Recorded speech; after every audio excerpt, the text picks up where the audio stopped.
Je pensais connaître l'histoire de l'automobile française sur le bout des doigts, jusqu'au jour où je suis tombé sur une archive, puis une autre, et j'ai réalisé qu'un pan entier de cette histoire m'avait échappé.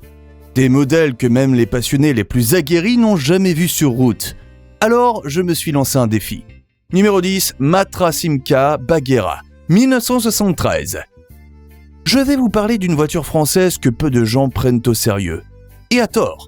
La Matra Simca Baghera, c'est un coupé lancé en 1973, produit jusqu'en 1980 à près de 48 000 exemplaires. Pas si rare, dites-vous. Attendez, ce qui la rend unique, c'est son habitacle à 3 places frontales. Oui, 3 vraies places côte à côte dans un coupé sportif. Sous le capot, un modeste 4 cylindres de 1,3 litre à 1,5 litre entre 84 et 90 chevaux. Mais grâce à son poids plume, à peine plus d'une tonne, elle filait à 180 voire 190 km/h. Matra avait même tenté un prototype à moteur U8, 2 blocs jumelés pour atteindre 220 km/h, abandonné à cause de la crise pétrolière. Numéro 9, Matra 530, 1967. Il faut rouler une fois en Matra 530 pour comprendre ce que c'était.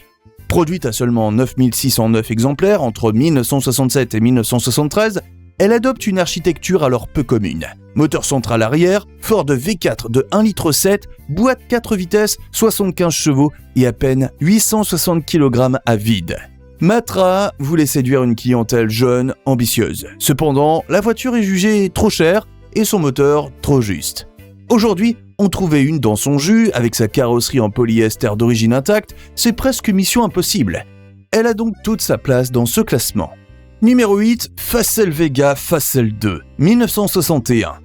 Il suffit d'un regard pour comprendre que la Facel Vega Facel 2 ne jouait pas dans la même cour. Produite entre 1961 et 1964, à seulement 184 exemplaires, c'est l'un des rares coupés français capables d'affronter une Ferrari sans rougir. Sous le capot, un V8 Chrysler de 6,3 litres jusqu'à 400 chevaux en version boîte mécanique pour une vitesse de pointe annoncée à 245 km/h.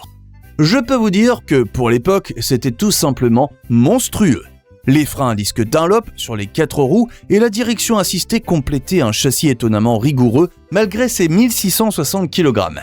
À bord, c'était du sur-mesure à la française. Sellerie cuir, tableau de bord façon aviation, finition digne d'un salon d'ambassade.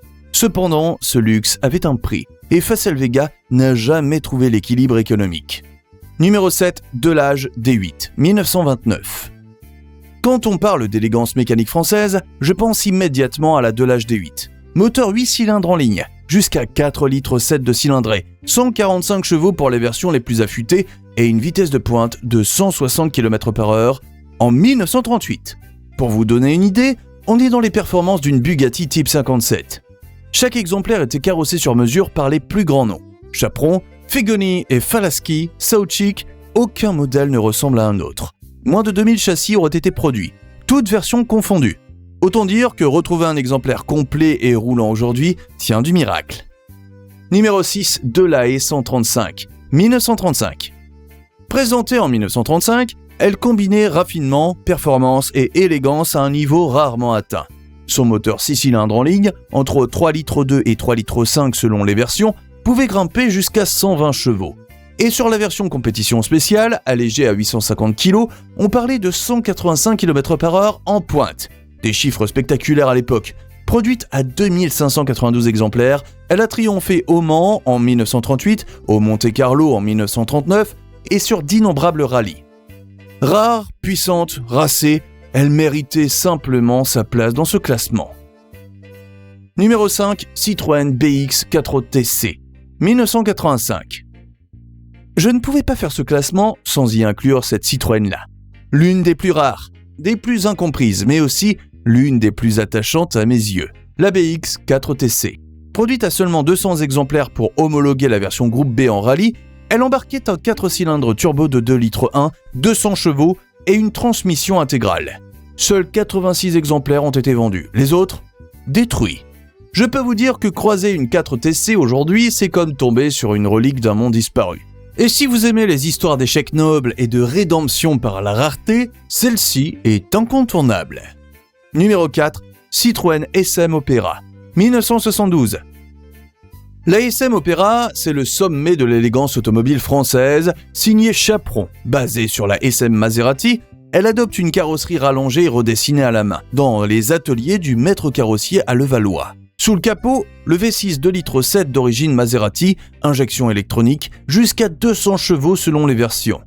Présentée en 1972, elle ne sera produite qu'à 8 exemplaires. 8.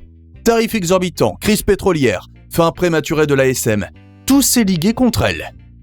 Numéro 3, Citroën DS23 Prestige Chaperon, 1974. La DS23 Prestige signée Chaperon, c'est l'expression ultime de ce que Citroën savait faire de mieux. Confort, technologie et protocole. Présentée dès 1958, bien avant l'arrivée des versions Palace, la Prestige s'adresse aux élites. L'exemplaire 23 IE de 1974 pousse tout à l'extrême. Injection électronique, moteur 2,3 litres, 141 chevaux, boîte hydraulique et cette fameuse suspension qui efface la route. Chaperon assemblait des véhicules sur commande, avec une précision d'orfèvre. Il fallait parfois plusieurs mois pour en livrer une. Dans un monde saturé de limousines sans âme, cette DS23-là reste une leçon de noblesse mécanique. Numéro 2, Citroën 2 chevaux Sahara, 1958. Produite à seulement 693 exemplaires entre 1958 et 1967, cette Citroën cache un secret mécanique que je trouve fascinant. Elle embarque 2 moteurs, l'un à l'avant, l'autre à l'arrière. 2 blocs bicylindres de 425 cm3 pour un total de 24 chevaux répartis sur les 4 roues. Cette architecture unique permettait d'évoluer dans des conditions extrêmes, loin du bitume. Un exemplaire avait même réussi à grimper la dune du Pilat. 40 degrés de pente, sans élan. Numéro 1, Alpine A110, 1962-1977. Cette berlinette légère, produite à seulement 7579 exemplaires entre 1962 et 1977, est le summum de la rareté et de la performance française d'avant la révolution sportive des années 70. Fabriquée à Dieppe, elle repose sur un châssis poutre en acier combiné à une carrosserie en fibre de verre, ce qui la rend étonnamment légère, autour de 625 kg en moyenne. Sous un capot arrière, des moteurs 4 cylindres Renault allant de 956 cm3 à 1800 cm3 délivrent entre 55 et 200 chevaux, certains équipés de turbos en version compétition pouvant atteindre 250 chevaux. Voilà pourquoi, pour moi, l'A110 trône tout en haut de ce classement. Pensez à liker la vidéo et on se retrouve très bientôt pour un nouvel épisode dans le Garage Français.